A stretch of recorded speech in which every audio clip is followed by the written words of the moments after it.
দাদা দাদু, নানা নানু আমাদের জীবনে ভালোবাসার এক বিশাল আশ্রয়।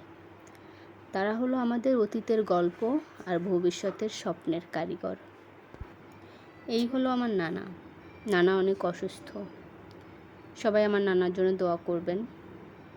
আমি যখন অনেক ছোট 4-5-এ পড়ি তখন আমার দাদা মারা গেছে।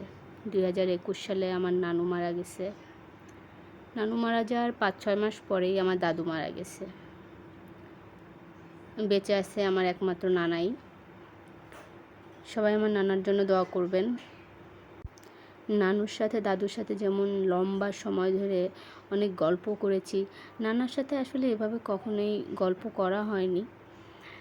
নানা গতকাল আমার বাসায় আসার পর থেকেই আমি যখনই নানার কাছে যাচ্ছি, নানা খুব গল্প করতে চাচ্ছে।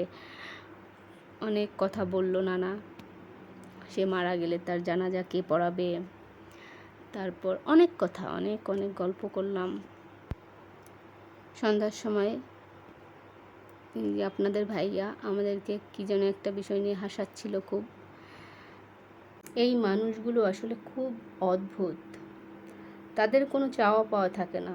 আমাদের ভালো থাকাটাই তাদের চাওয়া পাওয়া। আমরা ভালো থাকলেই তাদের ভালো লাগে। তো সবাই আমার নানার জন্য দোয়া করবেন। আমার নানা অনেক বেশি অসুস্থ।